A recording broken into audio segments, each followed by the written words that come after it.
Be seated.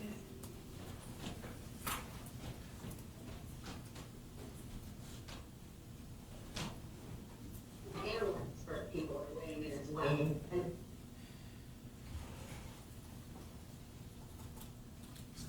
Okay, thanks.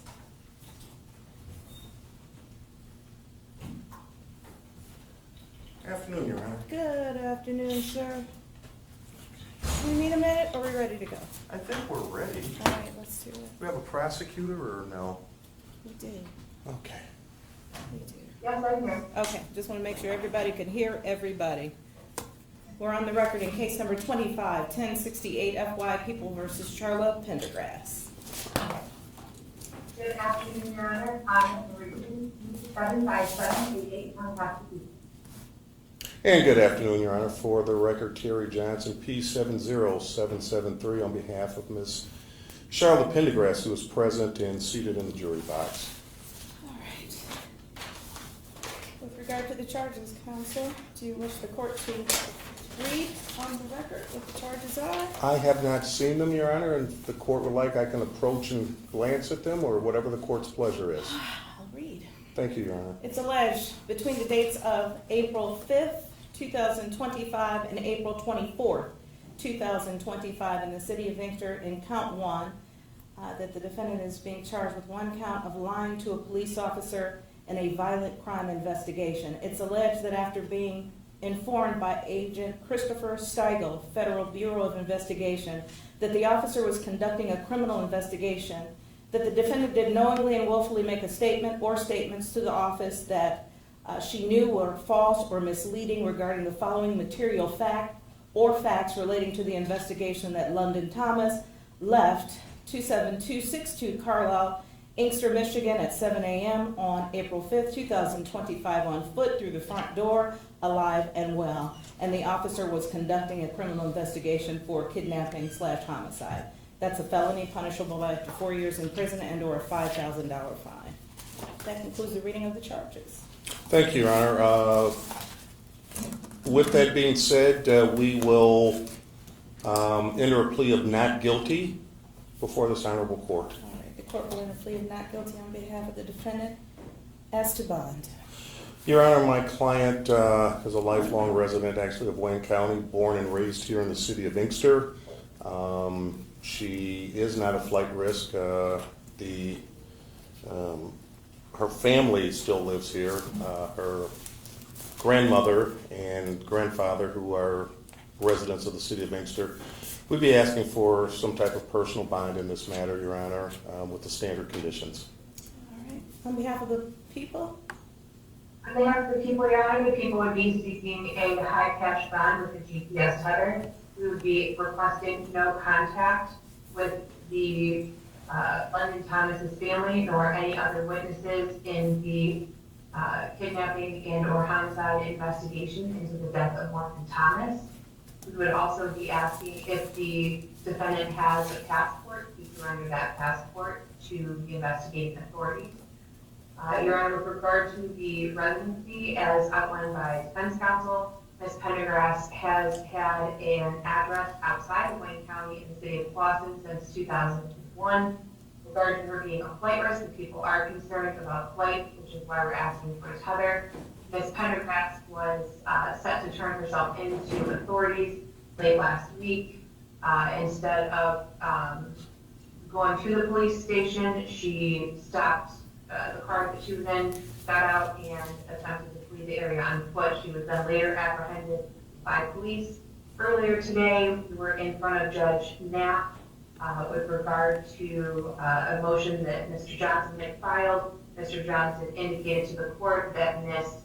Pendergrass would not return to the Carlisle address in the city of Inkster, that she would be going to a different address in a different city. Specifically, she would not return to that Carlisle address because of some concerns with regard to the health and safety of her father. She was, in fact, apprehended at that house that she said she would not be at, where she went directly from where she was released earlier today.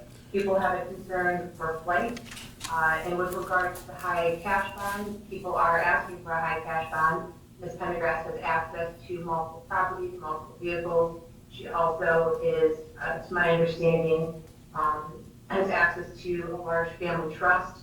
The people are concerned, again, with flight with regard to her financial situation. And then also with regard to the high cash bond, we're asking for that due to likelihood of conviction being quite high. Ms. Pendergrass was interviewed, Mirandized, said what she said, and the people have very strong evidence from phone records, video, that Ms. Pendergrass did in fact lie to the police during this investigation. All right. Your Honor, just to clear one thing up, some of this is very insincere in terms of the fact of, yes, I did make a statement to the court earlier today that Judge Knapp, that Ms. Pendergrass would not return to the address on Carlisle. However, I was unaware at the time that Ms. Pendergrass had already been released from custody here in the city of Inkster. I had no communication with her. When I finally had communication with her, I said, you need to go to this address. So to say that she knew not to go there at that point, she was just released, she walked, and that's where she walked to at that point. So that's very insincere. Is she working? Does she have a job? Yes, I'm the caretaker for my, I'm sorry, Your Honor.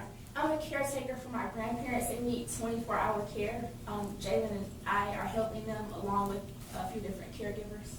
Okay. So that's your primary employment? Yes.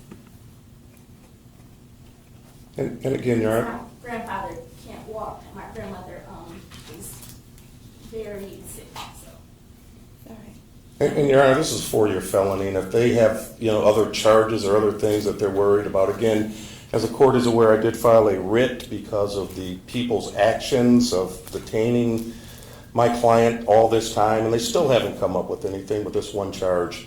And if they have something, they're free to come back and charge, but just to hold her on a possibility there may be something else, that I don't think that's fair to my client, especially after being in custody for in excess of 120-something hours. All right. And Ms. Merrigan, this is an ongoing investigation? Yes, Your Honor. All right. The court does take note of her lifelong contact with both the city and the county.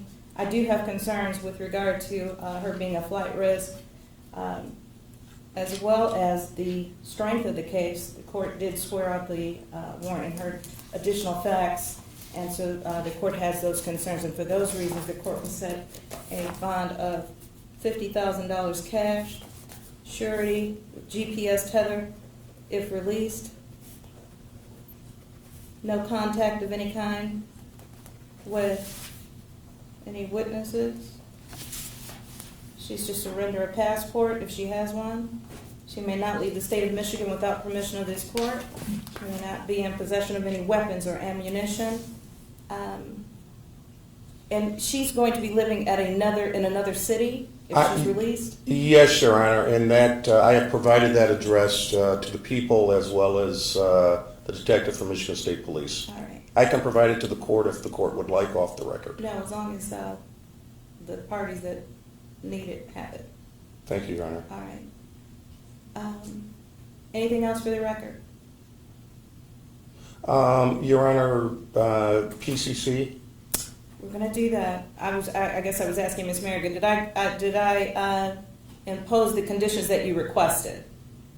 Yes. Okay, because you mentioned there was some concern about contact with witnesses? Yes. Okay. And the court did order no contact with anyone. Because I didn't name a party, so I'm going to just leave it at witnesses. So, counsel, are you available to return for probable cause conference next Wednesday? One moment, Your Honor.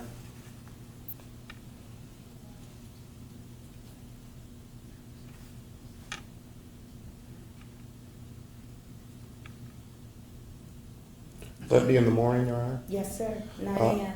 Yes, ma'am. Wednesday, Wednesday, May 7th. May 7th, we'll see all parties back 9 a.m. Thank you, Your That Honor. concludes this matter. Thank you all. You and your staff have a great day, Your You Honor. too. Yes. I'm sorry, Mr. Johnson, I was incorrect. My clerk says we do need an address where we can mail notices to her. Yes, I will provide And that if you can to provide you. that to my clerk. Yes, ma'am. All right, that concludes this matter.